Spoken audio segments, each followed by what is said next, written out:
The largest gathering of nationalists is here. Join us for 3 days of powerful discussions on the 25th, 26th, and 27th of October in Jaipur.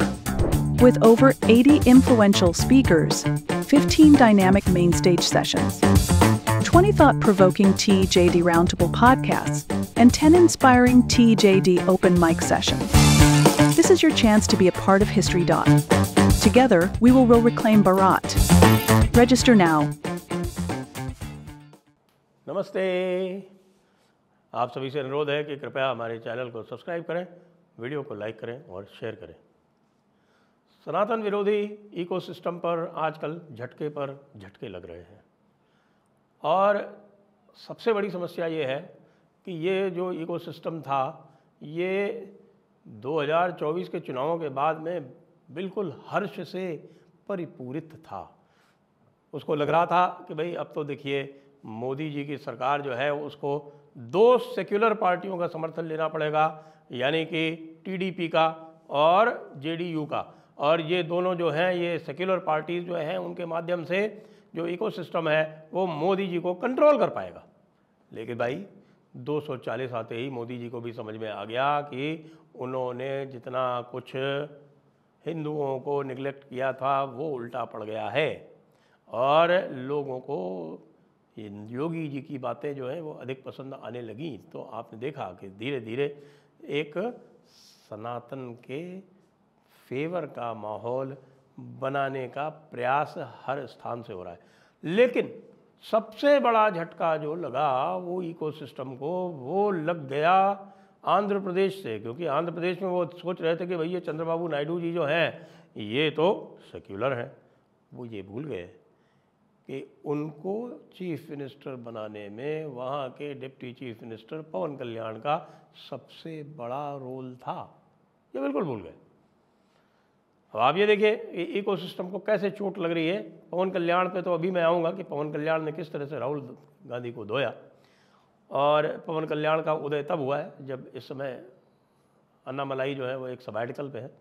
नहीं तो जो अभी controversy चल रही है ना, जो उदयनिधि स्टालिन ने जो कुछ बोला है दोबारा वेट एंड वॉच, जब किसी ने उनसे पूछा कि भाई पवन कल्याण कह रहे हैं कि सनातन धर्म को आज तक कोई नहीं मिटा पाया, ना कोई मिटा पाएगा, तुम नहीं रहोगे लेकिन सनातन धर्म फिर भी रहेगा, तो दयानिधि स्टालिन जैसा बोलता है वेट एंड वॉच। समझ रहे हैं आप?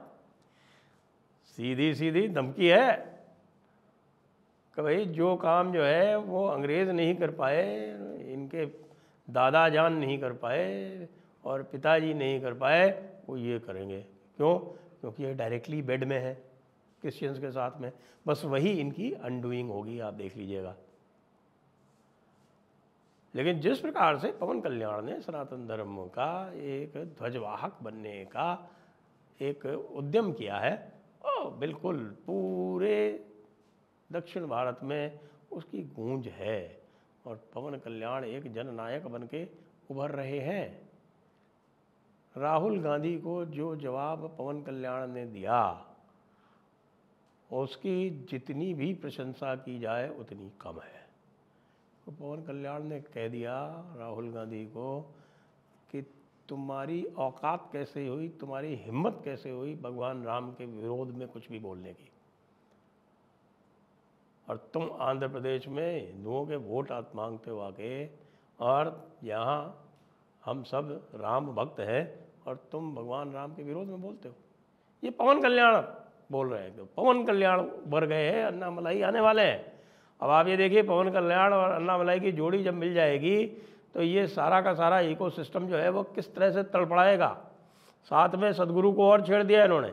बहुत सारे लोग जो है वो सदगुरु से ना इत्तेफाकी रखते होंगे, असहमति रखते होंगे, कई बार में आलोचना भी करते होंगे। हमने भी कई बार सदगुरु की आलोचना की है, लेकिन सदगुरु के साथ जो हरकत की मद्रास हाई कोर्ट ने और उसके साथ में उनके इशारे पर द्रविड़ियन सरकार ने, डीएमके सरकार ने, उसने पूरे भारत के सनातनियों को एक कर दिया। उसी तरह जैसे तिरुपति के लड्डू ने एक किया था।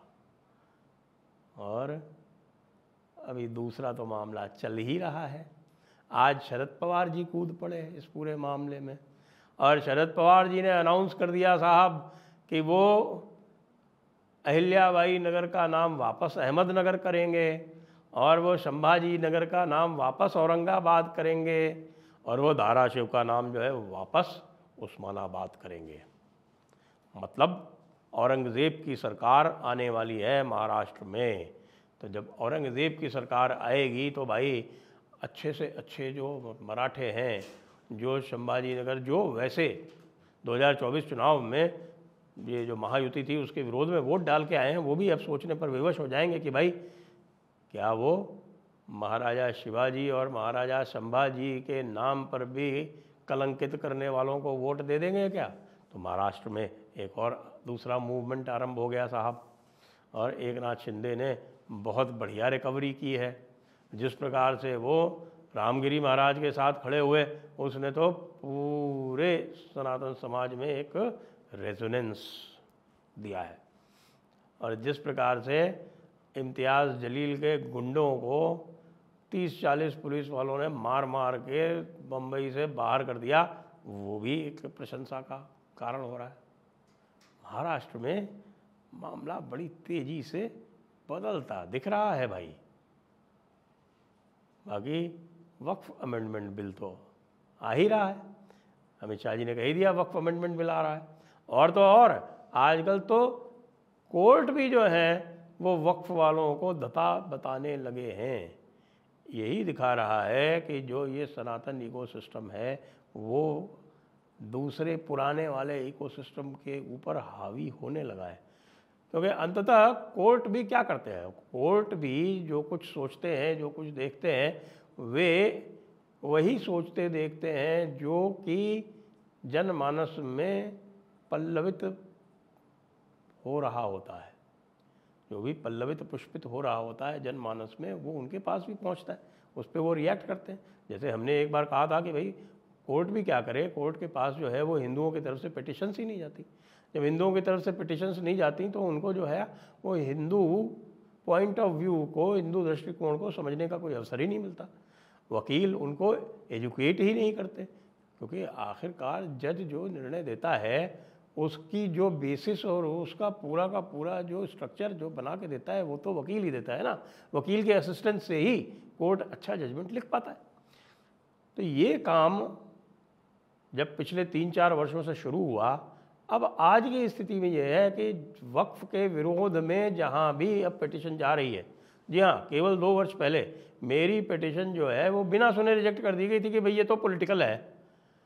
मैं वक्फ एक्ट के विरुद्ध पिटिशन लेके गया और उसको ये कहकर रिजेक्ट कर दिया गया कि ये तो पॉलिटिकल है, क्योंकि उस समय का जो इकोसिस्टम था वो सुनना ही नहीं चाहता था। उसको लगता था कि नहीं ये तो भाई बिल्कुल सब कुछ ठीक है, ये कैसे लेके आ रहे हैं। लेकिन आज देखिए, आज दिल्ली हाई कोर्ट ने आज खूब सुनाई किसको, जो लोग लक्ष्मीबाई जी की मूर्ति ईदगाह के पास में जो डीडीए का पार्क है उसमें जब लक्ष्मीबाई जी की मूर्ति लगाई गई और उसके विरोध में वो गए तो अच्छी खासी फटकार लगाई और कहा गया या तो अपने आप वापस ले लो, नहीं तो स्ट्रक्चर के साथ करेंगे। तुम लोगों ने जो है स्कैंडलस कमेंट्स दिए, अपॉलॉजी फाइल करो। आज अपॉलॉजी फाइल की भाई लोगों ने, अपॉलॉजी फाइल की है भाई लोगों ने। वो पार्क तो वक्फ ने जो क्लेम किया था वो तो दिल्ली कोर्ट ने उड़ा ही दिया। जो पहले वो किया करते थे ना कि साहब के नहीं, आप ट्राइब्यूनल के थ्रू ही जाएंगे ना, अब आप डायरेक्ट हाई कोर्ट जाइए, हाई कोर्ट एंटरटेन करेगा। क्यों हाई कोर्ट एंटरटेन करेगा? क्योंकि उनको भी वक्फ की इतनी सारी पिटिशन लगने से ये पता चल गया है कि भाई वक्फ में क्या क्या झोल है, और उस झोल के कारण वे अब डायरेक्टली पिटिशन एंटरटेन कर रहे हैं। इसीलिए दिल्ली हाई कोर्ट ने ये ईदगाह ट्रस्ट वालों को जम के झाड़ लगाई कि तुम्हें शर्म नहीं आती कि रानी लक्ष्मीबाई क्या कोई रिलीजियस फिगर है क्या? रानी लक्ष्मीबाई जो है वो देश की स्वतंत्रता सेनानी है, उनको ये भी नहीं पता। उनको इतना शर्मिंदा किया कि उन्होंने अपनी मांग वापस ले ली, कहा कि ठीक है साहब, ये लक्ष्मीबाई जी की मूर्ति लगा रहे हैं, उसके ऊपर जो आपत्तियां हैं वो हम वापस लेते हैं। क्या आपत्तियां थी कि साहब वो हम यहाँ मस्जिद में आते हैं इधर करते हैं, साहब मूर्ति जो है उसको, मूर्ति को देख लेंगे तो हमारी नमाज जो है वो कबूल नहीं होगी। अरे मूर्ति तुम देख लोगे तुम्हारी नमाज कबूल नहीं होगी तो जाके मज़ारों पे किस तरह से तुम्हारे 80% लोग जो हैं वो बरेलवी हैं, सूफ़ी हैं, वो जाके मज़ारों पर सर झुकाते हैं, सजदा करते हैं, उनकी नमाज कैसे कबूल हो जाती है भाई? पूरा का पूरा लोगों को चौधरी समझ रखा है क्या? ये गंगा गए तो गंगा नाथ और जमुना गए तो जमुना नाथ, जैसे चाहो वैसे जहाँ पर जो पड़े वहाँ लगा दो। जब एक तरफ से ज़मीन कब्जा करना हो तो कह दो कि साहब ये पीर बाबा की दरगाह है, और वहीं पे एक छोटा सा चबूतरा बना के और उसके ऊपर हरी चादर डाल दो और कह दो कि साहब यहाँ पीर बाबा सोए हुए हैं। उसको खोद के देखो तो वहाँ कुछ नहीं मिलेगा, कोई कंकाल नहीं मिलेगा, किसी प्रकार का कोई अवशेष नहीं मिलेगा। तो भाई आप लोग जो है ये खुशी मनाइए कि जो सनातन इकोसिस्टम है वो अब चढ़ के बोल रहा है। पता है ना आपने हिमंत बिश्व शर्मा ने क्या कहा है? हिमंत बिश्व शर्मा ने कहा है कि बिना एनआरसी के अब कोई आधार कार्ड नहीं मिलेगा। लो कर लो बात। लोग असम छोड़ छोड़ के भाग रहे हैं, भटक रहे हैं और चारों तरफ उनको परेशानी हो रही है, बंगाल तक में परेशानी हो रही। वापस जाना पड़ेगा सबको बांग्लादेश। बांग्लादेश के वीज़ा रोक दिए भारत ने पूरी तरह से। जो लोग कहते हैं ना भारत ने क्या किया, भारत ने क्या किया, बांग्लादेश वाले वहाँ मर रहे हैं, उनके पास कोई इमरजेंसी में कहीं जाने, कोई इलाज के लिए कहीं कोई स्थान नहीं है। आखिरकार है क्या बांग्लादेश? पिद्दी न पिद्दी का शोरबा कि साहब हमको जाना है रोमानिया, तो रोमानिया के लिए जो एम्बेसी है वो इंडिया में है या फिर थाईलैंड में है। साहब थाईलैंड महंगा लगता है, हमको इंडिया का वीज़ा दिया जाए, हम रोमानिया में जाके अप्लाई करेंगे। क्यों? जाओ मलेशिया में, जाओ थाईलैंड में, वहाँ जाके अप्लाई करो। और थाईलैंड में तो वीज़ा ऑन अराइवल है, जाओ अप्लाई करो, क्या दिक्कत है? अब ये तमाशे सहने बंद कर दिए गए हैं, सनातन वाले खड़े होकर प्रतिरोध करने लगे हैं। न केवल मुल्ला मौलानाओं का, पपितू, ये जो द्रविडियन टाइप के लोग हैं इनका भी, और ये जो लेफ्ट लिबरल कबाल है इसका भी। और इसको आगे कायम रखना है, हिंदू इकोसिस्टम बनाना ही है। और यदि बनाना है तो जयपुर डायलॉग्स एनुअल समिट 2024 में आना भी है। जय हिंद, जय भारत, वंदे मातरम।